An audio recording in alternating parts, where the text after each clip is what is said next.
Morning everyone, welcome to another Compliance Over Coffee. This morning the title is Deal Presentations, the Right Stuff. What am I going on about? Well, yesterday in our NAPSA members group, someone was asking for advice about how to put together a presentation and what absolutely should be in it. And whilst our NAPSA members have a lot of support from us and we do private webinars and everything, you guys out there in just general land obviously don't have that kind of support. So I thought I would do a brief video and give you some guidance as to where to go and look and what to think about. And generally speaking, your presentation or any advertisement, you should be thinking about FCA rules for non-advertising investment, not giving investment advice, consumer protection regulations, and predominantly these days now something called material information, which has been brought in and instigated and which will be included within consumer protection regulations. Now there are releases of material information, and another one was released maybe a month ago. I think there's still one more level to go.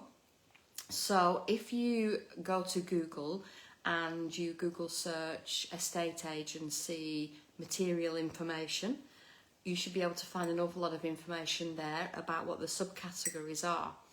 But generally speaking, what has always been stated in consumer protection regulations and what material information digs deeper into is the fact that it's always stated that if there is a piece of information which would change the behaviour of the buyer to the point where they wouldn't even view the property, then that information must be provided. So for argument's sake, if your buyer says, I don't want a property which is within half a mile of a pub or some such.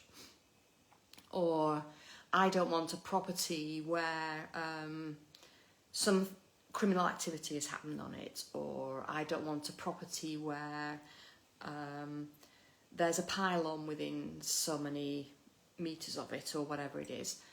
A lot of information that relates to a property is searchable and free of charge for you to do it, other than the time that it takes. And estate agents have been fined for not searching planning portals. So planning portal is one of those aspects that you really need to pay attention to. It could be that there is a green field behind the property at this moment in time, but has a planning application been submitted for planning for 150, 250,000 houses. Now, this happened and the estate agent was fined because there was planning permission in place and the person who had bought the cottage wanted open views and, of course, eventually didn't get it. It could be stated that the solicitor should be finding that out.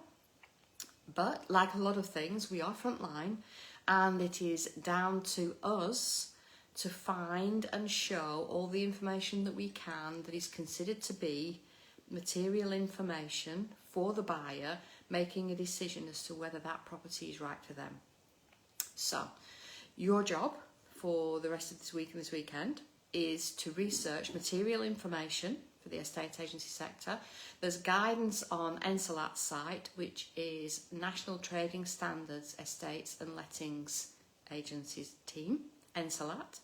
There's also guides for it on both the PRS redress site and TPO redress site. Also look into and be very, very careful of not coming across as if you're giving investment advice, which will come under FCA regulations.